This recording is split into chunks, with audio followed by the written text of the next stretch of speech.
Luchamos contra gigantes, el miedo, la injusticia y la ignorancia. A continuación, le damos la cordial bienvenida a Pablo Iturralde de la Asamblea Nacional Ciudadana, representante, analista político, preguntándote primero sobre esta constituyente express que quiere realizar Daniel Noboa. ¿Se puede hacer esto? Él en una entrevista hace algunos meses había hablado de que se demoraría unos 6 meses, por eso la llamó la Constituyente Express. ¿Es esto posible, Pablo? No, no es posible. Creo que hay que contestar de manera categórica de entrada. Además, el origen de esta propuesta es un origen ilegítimo, diría yo. Es un origen tramposo, como las últimas elecciones, como lo que hace el señor Noboa en el gobierno. ¿Sí? Él utilizó el tema de la constituyente fundamentalmente como un elemento de campaña electoral. Y es innegable que las élites económicas ecuatorianas, en este caso, los sectores políticos de la derecha que representan a esas élites económicas están incómodos naturalmente con la Constitución de Montecristi aprobada no por una asamblea Característica constituyente, sino de aprobada es- por el pueblo ecuatoriano con cerca de o con más de un 70, alrededor del 70% de la votación. Recordemos que es la única constitución del Ecuador que ha sido efectivamente aprobada por la gente. La gente la aprobó en un referéndum, aparte del trabajo que hizo la Asamblea Constituyente y de la participación enorme ciudadana que se dio en esa Asamblea Constituyente con alrededor de 400.000 personas que participaron, pasaron por diferentes asambleas, debates, foros, consultas, tanto por Montecristi o en otras partes efectivamente del país. Entonces, el origen es absolutamente ilegítimo, pero además no se puede hacer, Frank, porque la Constitución es bastante clara la Constitución de 2008. Tal vez un paréntesis antes para concluir la idea anterior, que es el hecho de por qué las oligarquías, las élites económicas y políticas en el Ecuador no les gusta la Constitución de Montecristi. No les gusta la Constitución de Montecristi porque garantiza los derechos de todos los sectores, de toda la ciudadanía ecuatoriana, de las mujeres, de los jóvenes, de los pueblos indígenas, de los afrodescendientes, de los montubios por primera vez en la historia de este país, ¿sí? De la comunidad LGBTI, de los trabajadores, de los campesinos, también de los sectores empresariales. Garantiza los derechos de todos. Y todos sabemos que la sociedad de las élites económicas, la sociedad capitalista, es una sociedad que se basa en el privilegio de unos pocos, las clases dominantes, las élites económicas y políticas, a costa fundamentalmente de las mayorías del pueblo ecuatoriano, ¿sí? Son sistemas oligárquicos. Este, entonces, me parece que es muy importante a partir de esto, ¿sí? Perdón, una segunda razón por la cual no les gusta la Constitución es porque no les permite llevarse,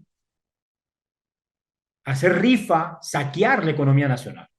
La Constitución ecuatoriana protege el patrimonio nacional, protege el petróleo, protege la electricidad, protege el agua, protege la seguridad social, ¿sí? Protege la soberanía alimentaria, por poner simplemente algunos elementos. Y al proteger eso, les impide a las élites económicas y políticas ecuatorianas y a las empresas transnacionales venir a privatizar, a apropiarse y saquear justamente los recursos naturales. Esto que quisieron hacer en la campaña electoral pasada, con la privatización del campo Sacha, estaba apunta fundamentalmente a eso. Como ya no les es suficiente los miles de millones de dólares que han acumulado sobre la base de la explotación de los trabajadores y de la economía nacional, quieren más. La ambición les rompe el saco y quieren llevarse también el petróleo, la electricidad, el agua, el seguro social, etcétera. Entonces, esa es la segunda razón justamente por la que no quieren a esta constitución. Y la tercera es porque la constitución establece en la estructura del Estado, Fran, una estructura de un Estado con una democracia no solamente electiva, donde la ciudadanía simplemente elige a los mandantes, sino que desarrolla un Estado con una democracia participativa. A ellos les estorba la participación de la ciudadanía. No quieren que la ciudadanía participe. Por eso plantean incluso ahora una constituyente de notables, una constituyente a la carta, ¿sí? Hecha por ellos, solamente por ellos, sin participación del pueblo justamente. para poder revertir todo eso. Y decía, esto es completamente inconstitucional lo que han planteado, no se puede hacer, por lo que establecen justamente los artículos 441, 442 y 444 de la Constitución de la República, Frank. Ahí se establecen básicamente tres formas para realizar una asamblea, perdón, para realizar cambios en la Constitución. El 441 habla de la enmienda constitucional. El 442 habla de la reforma parcial y el 444 habla de una asamblea constituyente. Y ese artículo 444 de la Constitución de la República es además complementado y desarrollado por el artículo 104 de la Ley Orgánica de Garantías Jurisdiccionales y Constitucionales, en el cual se establece que para hacer una asamblea constituyente se requiere la participación protagónica del soberano, que es el pueblo ecuatoriano, en tres momentos, Frank. Momento uno, el momento fundamentalmente de la consulta para ver si la gente quiere o no quiere la asamblea constituyente y del establecimiento de las reglas del juego de esa constituyente que incluyen el mecanismo para designar a los asambleístas constituyentes, que es el estatuto. O sea, el referéndum, el primer momento, el primer paso para hacer una asamblea constituyente es una consulta con respecto a si la gente quiere o no la asamblea y con respecto a cuáles serían las reglas del juego, lo que se denomina como el estatuto de la asamblea constituyente. Dos, el segundo momento es la elección de los asambleístas constituyentes, de todos. Hay algunos constitucionalistas que yo no sé dónde habrán sacado el título o quiénes estará pagando para decir tonteras, ¿sí? Que no dice la Constitución, efectivamente, dicen que no es de todos, el señor Lagasca, incluso ministro de Gobierno, pero están otros también constitucionalistas diciendo esto, ¿sí? Y lo que establece es que los asambleístas deben de ser elegidos por voto popular, no por ninguna representación a dedo, sino por voto popular, como se eligen a los asambleístas de la Asamblea Nacional o como se elige al presidente de la República, ¿sí? Y tercero, una vez que esa Asamblea Constituyente debata, ¿sí?, y elabore el nuevo texto constitucional, tiene que ser sometido a referéndum, aprobatorio o desaprobatorio. La gente puede decirle sí a ese nuevo texto o también puede decirle no. ¿Sí? Son esos tres momentos fundamentales. Y hay un elemento central en esto, Fran, más allá de lo que dice además la Constitución. La Corte Constitucional comunicó recién ayer una resolución, un dictamen, ¿sí?, de la Corte Constitucional respecto a estos temas, a la Asamblea Constituyente, que lo había resuelto el 1 de mayo pasado. ¿Por qué se demoraron 8 días para comunicarlo? No sé. A veces uno desconfía de la Corte Constitucional por el papel que tuvo en las elecciones pasadas, sirviendo de burro pie del gobernante, del candidato presidente, ¿sí? Sin embargo, esa resolución, que es una resolución de un caso, yo revisé ya el dictamen, es un dictamen corto de apenas 11 páginas, ¿sí? Es un dictamen además que se elabora a partir de una propuesta de cambio constitucional a través de Asamblea Constituyente, presentada por un ciudadano, el señor Galo Ortiz Pico, supuestamente a nombre de dos organizaciones, una que no las conozco, no existen estas organizaciones, las he googleado además y no existen, no hay nada de ellas. Una que se llama Docentes de Investigación del Ecuador, DINEC, y otra que se llama la Fundación de Derechos de Inclusión y Consolidación. El concepto de consolidación me hace ruido, no sé a qué se refiere, ¿sí? Y él plantea justamente que se convoque a una asamblea constituyente igualmente ad hoc, más o menos elegida a dedo, con un grupo de gentes que haga el texto constitucional y que después esto tiene que ser aprobado por la asamblea constituyente. Y en ese marco, el dictamen que hace la Corte niega esta solicitud y niega el archiva, ¿sí?, la hace fundamentalmente desarrollando un análisis sobre estos artículos de la Constitución, el 441, el 442 y el 444, que hablan de la enmienda, la reforma parcial y la Asamblea Constituyente, y se centran en el artículo 444 y ratifican, Fran, estos tres momentos de participación ciudadana. Incluso desarrollan el rol, los momentos de intervención de la Corte Constitucional, calificando, por ejemplo, la vía que va a proponer, en este caso, el gobierno, que tendría que proponer el gobierno, para el cambio constitucional que desea hacer. Eso tiene que pasar por la Corte tiene que emitir su criterio para decir si eso se hace por vía de enmienda, por vía de reforma o por vía de asamblea constituyente. Tras esta resolución de la Corte Constitucional, prácticamente que es casi similar a lo que plantea Daniel Noboa, le está diciendo que no, y vamos a leerlo. El día, el día 8 de mayo dijo que la Corte reiteró que toda convocatoria a asamblea constituyente debe garantizar la participación popular, la transparencia del proceso electoral y la deliberación del órgano constituyente. Si bien es legítimo que la ciudadanía o instituciones presenten insumos o propuestas, estas no deben sustituir el trabajo parlamentario y plural que debe realizar la asamblea electa. O sea, prácticamente le está diciendo eso, que no hay esa posibilidad. Que no hay chance. Esperemos que después no cambie, pero es clarísimo, porque el Perfecto. texto constitucional es claro. Lo que pasa es que, claro, a uno, a pesar de que es claro el texto constitucional, por ejemplo, respecto del texto constitucional y legal, respecto a la obligatoriedad de un candidato a cualquier dignidad de elección popular, tiene que pedir, si es que ese candidato está ejerciendo esa dignidad, tiene que pedir licencia sin sueldo. A pesar de eso, resulta que el CNE y el TCE, los empleados de Novoa, la señora Diana Tamaín y compañía, ¿sí? Y por otro lado, la propia Corte le permitieron al señor actualmente reelecto presidente de la República a través de un proceso tramposo, amañado, con cancha inclinada, le permitieron hacer y deshacer, hacer lo que le da la gana. Entonces, claro, a uno le quedan dudas, no respecto a lo que dice el texto constitucional, es sumamente claro, Frank, sino a lo que vayan a hacer. ¿Por qué?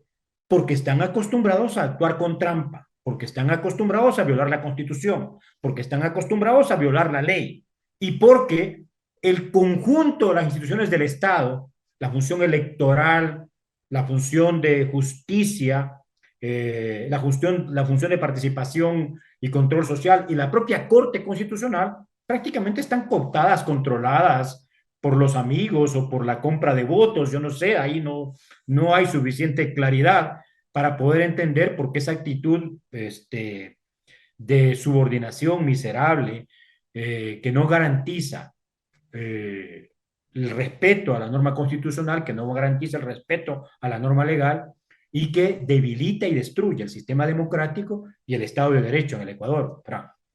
¿Qué decir de lo que dijo el ex juez de la Corte Constitucional, Enrique Herrería? Y él hablaba de que se debería hacer una constituyente con notables para que puedan redactar el nuevo texto constitucional.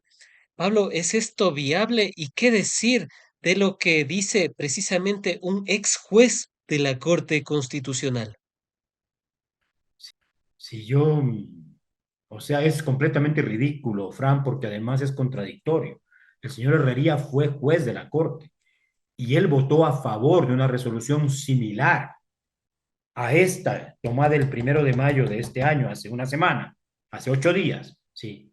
Él firma o vota con una resolución similar, no me acuerdo exactamente de qué año, frente a una igual consulta que se hizo para convocarse a Asamblea Constituyente en el Ecuador. Y entonces resulta que ahora ha cambiado de parecer.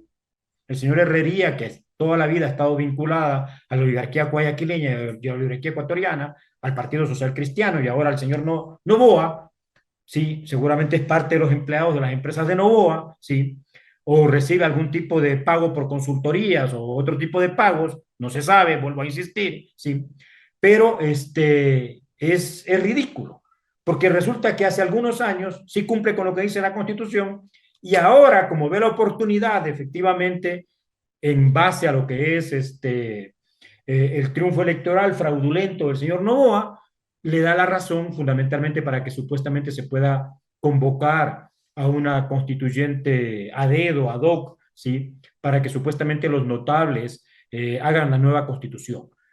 Yo quiero recordar que esto solamente sucedía, Fran, cuando en el Ecuador vivíamos un sistema no totalmente democrático, cuando los ciudadanos, los que podían ser candidatos y Sí. votar, eran los ciudadanos que tenían riqueza, tierras, que tenían apellido, que tenían formación universitaria, y ellos eran cuatro pelagatos en los años, en los finales del siglo XIX o inicio del siglo XX, ¿sí? Recién con la revolución liberal se pudo comenzar a garantizar efectivamente el voto más amplio, todavía no totalmente universal, pero el voto más amplio de los sectores populares.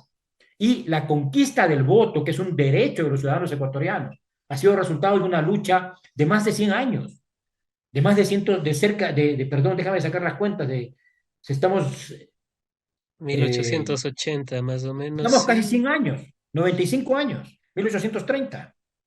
¿Sí? Hace una lucha, es resultado de una lucha de 95 años, perdón, de 195 años, justamente para garantizar que se vivan sistemas democráticos. La democracia no es el gobierno de un caudillo. La democracia no es sinónimo a una monarquía, a un rey. La democracia no es sinónimo de una mafia donde el que manda es el capo de la mafia.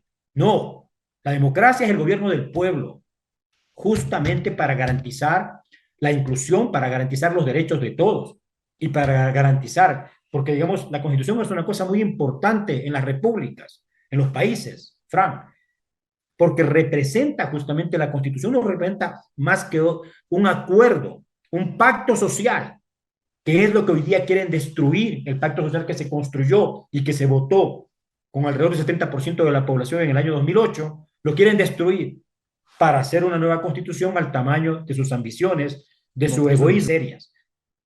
Dentro de los argumentos de el ex juez de la Corte Constitucional Herrería está en que, por ejemplo, si uno le encarga hacer una casa, le encarga a un arquitecto.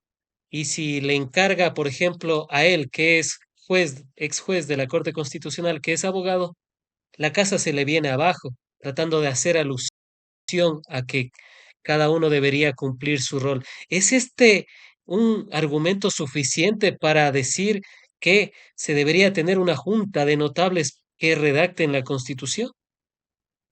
Es exactamente el mismo argumento que utilizaba la oligarquía este, primate, primitiva en el Ecuador para quitarnos el derecho de votar, para no darle al pueblo el derecho de votar. Es La- exactamente el mismo argumento. Es el argumento que se utilizaba por allá por 1830, por el inicio del siglo de 1900, la revolución liberal cambió esto, después vinieron otros gobiernos derechosos que pretendieron cambiar justamente, nuevamente volver a eso, y hoy día en el siglo XXI, ¿sí? Vuelven a esto. Yo ahí una respuesta que es básica, Fran. Mi mamita, que falleció hace pocos años en el marco de la pandemia, aunque no fue por el COVID, fue por una insuficiencia renal, tenía una sabiduría que no la tiene como poca gente la tiene, digo yo. Y es una sabiduría que le venía de la vida. Ella era de origen campesino, de la parte alta de la provincia del Oro, de una parroquia del Cantón Piñas, en la provincia del Oro. Ella terminó la primaria, ya después de tener 18 años terminó la secundaria y sacó su título académico a los 50 y tantos años, Fran, ¿sí? Pero ella, por ejemplo, que tenía una sabiduría enorme, alguien le puede quitar el derecho justamente a opinar y a decidir lo que tiene que decidirse con respecto a este país.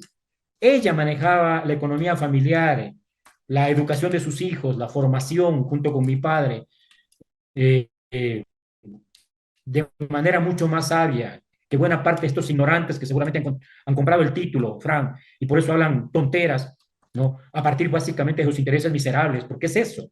Lo que están pensando es en su bolsillo, lo que están pensando es el saqueo de la economía nacional, lo que están pensando es volver al pueblo a una situación prácticamente de esclavitud o de semi-esclavitud. Eso es lo que quiere. Entonces, estos argumentos son argumentos absolutamente tontos, ridículos. Mira una cosa con respecto al primer tema que estuvimos dialogando, Frank, ¿sí? Jesús, cuando escoge a sus discípulos, no solamente a los 12, incluso más allá de los 12, pero a los 12, no escoge fundamentalmente a doctos, a estudiados o a ricos, ¿sí? Escoge fundamentalmente a pobres, a pescadores, a desempleados, a artesanos, a carpinteros. Escoge a la gente del pueblo, que es la que por propia experiencia de vida sabe qué es lo que le conviene a la sociedad y sabe qué es lo que le conviene al país. Con esto no estoy haciendo una apología, por si acaso, en contra de la academia, de la ciencia, etcétera. Eso tiene que estar allí, pero no solamente los que tienen un título académico son quienes pueden, o un título de abogados, son quienes pueden justamente hacer o no hacer una constitución. El presidente de la anterior Asamblea Constituyente, de la Asamblea del 2008, los presidentes fueron dos personas, Fran. El uno era economista, Alberto Acosta. Ese sí, un economista comprometido con una perspectiva de pueblo, no como su hijo, que no sé de dónde le salió tan neoliberal, tan cromañónmente neoliberal, digo yo, Todos ¿sí? nos preguntamos a quién salió el hijo de Alberto ¿A quién Acosta. salió? O sea, se parece al Alberto, se llama Alberto, o sea, también, pero ¿a quién habrá salido en términos de su corazón y de su cabeza? Es increíble, ¿sí? Y el siguiente presidente de la Asamblea fue un arquitecto, el Corcho Cordero. Claro. Entonces, que no hablen pendejadas, disculpa. Y hay otro tema que también quisiera preguntarte. Sin control de la Corte Constitucional, había planteado Herrería, ex juez de la Corte Constitucional. ¿Es esto viable cuando él hace poco había dicho que se debía tener el control de la Corte Constitucional? Pero ¿es esto viable lo que él plantea? Imposible, Fran. Y ahí me vuelvo a remitir al dictamen del 1 de mayo del caso 1024-RC25, Claro, que es este dictamen que se comunicó recién el día de ayer, 8 de, 8 de mayo. El dictamen corresponde, yo tengo aquí, tengo abierto el documento, además en mi computadora, corresponde al 1 de mayo, esa es la fecha, ¿sí? Y ahí establece en el numeral 8 exactamente, ¿no? Dice, te voy a leer porque me parece que es clave leer esto, Fran. adelante. 8. En esa línea, conforme a los artículos 99 y 100 de la Ley Orgánica de Garantías Jurisdiccionales y Constitucionales y de conformidad con el dictamen 418 RC 19. Este es el otro dictamen en el que participó la Herrería. Aquí ha estado, perdón, ¿sí? Emitido por este organismo, existen tres momentos diferenciados de actuación de la Corte. Respecto de las propuestas de modificación constitucional, cualquiera que ésta sea, enmienda, reforma parcial o asamblea constituyente. Hay tres momentos, así como hay tres momentos de participación popular, hay tres momentos de actuación de la Corte. El primer momento corresponde a la calificación de la vía de conformidad con los artículos 441 a 444 de la Constitución. La vía es el cambio que usted propone, porque tienen que proponer además un cambio motivadamente, ¿sí? El cambio que usted propone, ¿amerita hacerlo por asamblea constituyente o se puede hacer por reforma parcial o enmienda? Por tanto, en el marco de la Asamblea Nacional del Ecuador, ¿sí? Entonces, la primera cosa es la calificación de la vía. Eso no lo decide el gobierno, ni el ignorante del señor de la Gasca que hace de ministro de gobierno a pesar de que tiene título de doctor en Derecho, ¿sí? Para demostrar que los que tienen necesariamente título en Derecho no saben o no respetan o no quieren respetar, no les da la gana de respetar, ¿sí? Tiene que calificarse la vía. La calificación de la vía la hace la Corte Constitucional. De ser superada la primera fase, salvo el caso de enmienda tramitada en sede legislativa, se procede con el segundo momento, que consiste en el control de constitucionalidad de la convocatoria a referéndum. Este control tiene por finalidad garantizar la libertad del elector y cumplir con las cargas de claridad y lealtad. Es decir, ese segundo momento es un momento para controlar la convocatoria al referéndum, ¿sí? Y al referéndum se refiere fundamentalmente al referéndum de, eh, de aprobación de la consulta, por un lado, pero también de aprobación del texto constitucional que se haga. Y el 8.3 de esta misma resolución dice, finalmente, el tercer momento corresponde al control a posteriori y formal de una modificación o cambio constitucional. Es decir, que hay un tercer momento, que una vez aprobado el nuevo texto constitucional, la Corte se pronuncia sobre el procedimiento formal a través del cual se hizo efectivamente ese proceso de cambio constitucional. Entonces, no hay vuelta que darle. El texto es absolutamente claro. Les invito, igual pueden colocar dictamen 1024 RC/25, Corte Constitucional, y les va a salir en PDF. Yo lo bajé el día de ayer, justamente, y lo estaba leyendo el día de ayer, con respecto justamente a lo que implica los temas en relación a esta malhadada disque convocatoria de Asamblea Constituyente de parte del gobierno de Novoa.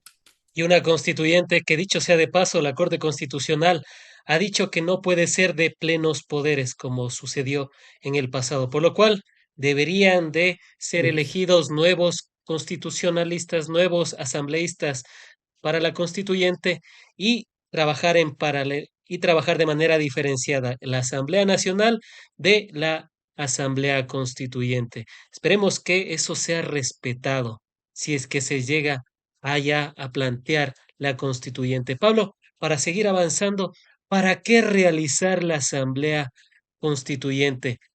Quizás será para incluir los temas que no le fueron aprobados previamente en la consulta popular y referéndum que hizo Daniel Noboa. Y te pregunto esto porque ahí estaba el trabajo por horas y el arbitraje internacional. Quizás son estas dos figuras grandes que necesita el nuevo Ecuador de Daniel Noboa. yo creo que la oligarquía ecuatoriana, como dije hace un ratito, no está cómoda con esta constitución. Por ejemplo, no pudieron privatizar Sacha. O sea, yo creo que lo que está en juego realmente, en mi criterio, Fran, son primero los derechos de todos los ecuatorianos. Por ejemplo, todo el tema de la flexibilización laboral que conlleva una violación, una regresión y una violación de los derechos de los trabajadores. ¿Sí? Para garantizar pagarles menos, bajar el sueldo básico, para garantizar no darles ningún tipo de estabilidad, para eliminar completamente la contratación colectiva, para que no exista posibilidades de hacer organizaciones sindicales de trabajadores. Es una regresión total que se pretende de los derechos, ¿sí? Incluyendo Pero la terciarización. incluyendo la tercerización, la flexibilización laboral y la precarización laboral a troche y moche, con el tema del trabajo por horas. Para eso es el trabajo por horas, fundamentalmente, ¿sí? El segundo eje que quieren cambiar es el modelo económico. El modelo económico que está planteado en la Constitución ecuatoriana es un modelo económico que, de acuerdo a las teorías del desarrollo, conversábamos algo de esto también en alguna otra entrevista, pero de acuerdo a las teorías del desarrollo, fue aplicado por todos los países, ha sido aplicado por todos los países que han logrado efectivamente desarrollarse. Este modelo económico que me voy a referir inmediatamente fue aplicado por Estados Unidos, fue aplicado por los europeos, fue aplicado por Brasil, fue aplicado por los países asiáticos, por la actual China. China viene aplicando este modelo los últimos 40 años, ¿sí? Y es un modelo que se sustenta fundamentalmente, Fran, en una complementariedad de la intervención privada con la intervención estatal y la propiedad comunitaria. La Constitución ecuatoriana establece tres sectores claramente de la economía nacional y establece la propiedad comunitaria, que es la economía popular y solidaria, los emprendimientos populares y las empresas asociativas que existen en el Ecuador, como las cooperativas. Las cooperativas son una empresa asociativa. Tú, cuando te trasladas de una ciudad a otra en transporte público, estás haciendo uso de unos servicios de una cooperativa de transporte. ¿Sí? Hay cientos, miles de cooperativas en este país. Dos, el área del Estado, especialmente en el control de los recursos y el patrimonio nacional, como el petróleo, la electricidad, el agua, la seguridad social, etcétera. Y tres, la iniciativa privada. Y es esta combinación la que puede permitir que los privados, con su famoso mito del mercado, ¿sí?, no controlen toda la economía para ellos beneficiarse de la renta, de la riqueza productiva, solamente ellos, mientras la gente se muere de hambre. Entonces, esto efectivamente es lo que está en juego con respecto al modelo económico. Un modelo de desarrollo que puede permitir el desarrollo del país o un modelo de desarrollo que va a incrementar la pobreza, las diferencias sociales, las diferencias económicas y que lo único que va a permitir es que el señor Noboa y su familia y los demás grupos oligárquicos del Ecuador sean cada vez más ricos, más millonarios. Tercero, me parece que lo que quieren cambiar es la estructura del Estado, claramente, Fran. En vez de tener 5 funciones, quieren regresar a 3 funciones. Y quieren eliminar en el marco de eso, quieren eliminar las garantías que establece el Estado de Derechos para el cumplimiento de los derechos, la obligatoriedad que tienen las autoridades públicas del Estado, ¿sí? Y los funcionarios públicos del Estado al servicio de los derechos. La primera y fundamental obligación que tienen los servidores públicos y las autoridades públicas es cumplir con los derechos de la gente, de la ciudadanía, ¿sí? Pero además quieren eliminar efectivamente un sistema político, que es un sistema que combina la democracia electiva representativa con la democracia participativa. Y creo además que quieren eliminar completamente los derechos colectivos, que sobre todo favorecen a los pueblos indígenas, al pueblo afro y al pueblo montubio. Eso se lo quieren comer a rajatabla. Para mí me parece es irracional pensar cómo hay asambleístas especialmente y dirigentes de las organizaciones del movimiento indígena, por ejemplo, de la Amazonía, que se entregan en cuerpo y alma por corrupción. Yo quiero hablar las cosas claramente, por dádivas personales. A veces ni siquiera son por proyectos particulares de sus organizaciones, sino por dádivas personales, por robar, por enriquecerse por la vía rápida a través de venderse, en este caso, a los gobiernos de turno, y en este caso al gobierno de Noboa. ¿Cómo apoyan al gobierno de Noboa cuando se está planteando todas estas cosas? Entonces, por eso quieren hacer la constituyente, Fran. Quieren cambiar completamente una constitución que innegablemente, cuando se aplica la constitución, cuando se aplica lo que dice la ley, convirtieron al país en lo que denominaron organismos de Naciones Unidas, académicos a nivel internacional, que era justamente hablar del Ecuador como, el, como la alternativa de desarrollo de América Latina, ¿sí? Por lo que se consiguió justamente durante el gobierno que estuvo en el poder desde los años 2007 hasta el 2017 y que permitieron proyectar el desarrollo de la economía nacional, el desarrollo de la educación, de la salud, de la vivienda, de las vías, de la infraestructura productiva, de la ciencia y la tecnología.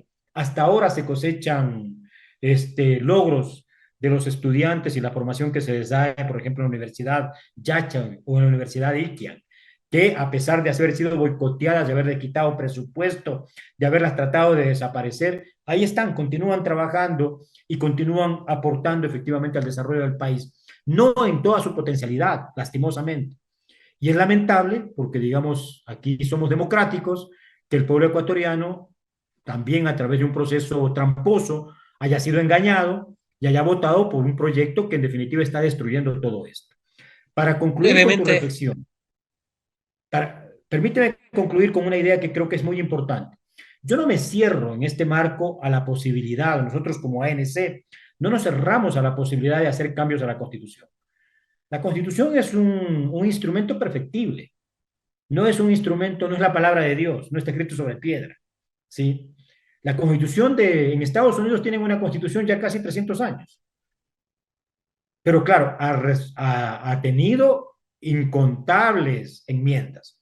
No me cierro a esa posibilidad, siempre y cuando sea para mejorar, Frank, no para destruir lo que se ha conseguido, no para destruir los derechos, no para hacer tabla rasa del Estado de Derecho, no para quitarnos, como ahora pretende el señor Herrería y seguramente el señor Noboa, hasta el derecho a elegir a los ecuatorianos, hasta para, digamos, quitarnos el sistema democrático o reducir a su mínima expresión el sistema democrático, la democracia en el Ecuador. Si es que es para mejorar, bienvenida sea, pero establezcamos los métodos, los mecanismos adecuados para poderlo hacer. Y lo que está proponiendo el gobierno, naturalmente, no son los mecanismos adecuados establecidos en la Constitución y en la ley, y no lo son porque pretende destruir, eliminar la Constitución de Montecristi y crear una nueva Constitución neoliberal, neofascista, en último término, ¿sí? Por vía tramposa nuevamente, violando la Constitución, violando la ley y nombrando a sus amigos y a los oligarcas del país y a sus abogados, los abogados de sus empresas, para que hagan el nuevo texto de la nueva Constitución en el Ecuador. brevemente, ¿cuál sería la posible afectación al Estado ecuatoriano en una eventual constituyente que, por ejemplo, yéndonos a los sectores estratégicos, permitan su privatización? Actualmente se puede hacer la participación del sector privado en los sectores estratégicos, llámese energía eléctrica o petróleo, salvo cuestiones excepcionales, menciona el texto, salvo cuestiones excepcionales, y eso soy muy enfático porque, por ejemplo, en el caso del campo Sacha, para hacer la concesión tenían que recibir un informe por parte de los técnicos diciendo que han estado decreciendo la producción petrolera, por ejemplo, lo cual fue totalmente falso. Desde el 2021 pasó de 63.000 barriles de petróleo al 2024-2025 tener casi 80.000 barriles de petróleo. ¿Cuál sería el impacto de modificar esto, de modificar estas excepcionalidades, de abrir el campo para la privatización de sectores estratégicos, llámese Campo Sacha, llámese el complejo Mazar Paute en el sector eléctrico, entre otros? Pablo. Yo no tengo cuantificado en términos numéricos, Fran, pero voy a poner algunos ejemplos. Significaría perder todas las hidroeléctricas, las termoeléctricas y las plantas generadoras de energía eólica alternativa. No sé cuánto sume eso, pero probablemente estamos hablando de alrededor o más de 100 mil millones de dólares, solamente el área eléctrica. La privatización del petróleo significa perder el sueldo del Ecuador. No hay presupuesto general del Estado sin el petróleo, así de simple, ¿sí? Porque por eso incluso yo tenía un enorme problema respecto a la consulta del Yasuní, porque por un lado sí, los derechos de la naturaleza, estoy completamente de acuerdo, pero por otro lado, los recursos que sirven para salud, para educación, para vialidad, para el desarrollo productivo, para el desarrollo tecnológico, ¿sí? Solo Salen con, solo con fundamentalmente del Sacha petróleo. Solo con Sacha había visto las estimaciones de 8.000 millones de dólares en un inicio. Luego ya se hablaron que inclusive podrían ser cerca de 20.000 millones de dólares lo que Así perdería el es, yo me Ecuador en acuerdo 20 que años. así es. En los años de producción del campo Sacha, me parece que el cálculo que se hizo, si la memoria no me falla, eran 18.000 millones de dólares. Solo un campo, Fran. Claro, es el campo, uno de los campos más importantes de la industria petrolera ecuatoriana. Pero ahí estaríamos hablando seguramente, no sé, pues de cuántos, no sé, 200.000, 300.000 millones de dólares seguramente en el área, solamente en el área petrolera, más el área eléctrica. Luego imagínate todo el tema de la seguridad social y la Claro. pérdida del seguro social para la pérdida del dinero que es justamente de los jubilados, de los afiliados, a través de la privatización del seguro y de los fondos que constituyen el seguro social, sí, el Y fondo de encima, pensión. y encima si es que se le ancla o se le copia el modelo chileno de las AFP. Yo recuerdo las protestas que hacían allá, un docente que se jubilaba a los 60, 65 años, tenía que seguir trabajando porque la pensión que recibía era irrisoria. Decía, no me alcanza para vivir y tenía que seguir trabajando. Ese también podría ser otro de los fines que podría tener esa privatización del IES en el Ecuador. Un buen ejemplo para verse en el espejo es en este momento Argentina, donde justamente por las políticas neoliberales de privatización de la seguridad social, los jubilados el día de hoy para comer tienen que ir a revisar, Frank, dolorosamente los containers de basura. Claro. Tienen que ir a los basureros a tratar de conseguir algo para poder comer, ¿sí? Entonces o sea, sería terrible, sería terrible. Yo, digamos, espero que esto no pueda avanzar, no debería de avanzar constitucional y legalmente. Y en todo caso, si es que avanzan, espero que el pueblo ecuatoriano no se siga equivocando. Si se sigue equivocando, vean, ahora va a tener el control de todo el señor Novoa. Y solamente por poner el ejemplo de la violencia y la delincuencia, ¿sí? Va a tener el control de la asamblea, ya no va a poder decir que es por falta de leyes, nunca fue por falta de leyes, ya se le aprobaron las leyes en el año pasado, supuestamente era falta de plata, ya se le aprobó una ley, el incremento que llevaba el incremento del IVA, es porque no les interesa, Frank, no les interesa a la gente y porque ellos hacen negocio de todas esas cosas. Yo Por ejemplo, ahí, ¿ustedes creen que se van a reducir el número de asesinatos? ¿Que se van a reducir el número de vacunas? ¿Que se van a reducir el número de toneladas que se exportan a través de las cajas de banano? ¿Ustedes creen que se va a reducir la cantidad, los millones, los miles de millones de dólares que se lavan a través de los bancos y de la industria de inmobiliaria de la construcción, fundamentalmente aquí en el Ecuador? ¿Ustedes creen que se va a reducir el involucramiento de muchos miembros de la policía, del ejército, de las Fuerzas Armadas y de muchos generales llamados por el embajador gringo como narcogenerales, ahora, o se va a reducir eso con una constituyente? Todo lo contrario, Frank. Todos esos problemas se van a seguir profundizando. Lastimosamente, yo tengo que, insisto en esa idea, la gente por odio a Correa, porque tienen una imagen tergiversada de lo que fueron, lo que yo diría incluso los logros de Rafael Correa, porque tienen una imagen tergiversada también de los límites del gobierno de Correa. Yo no digo que haya sido perfecto, ¿sí? Prefiere a este niño rico que nunca ha trabajado, que vive paseándose como lo vemos ahora, ¿sí?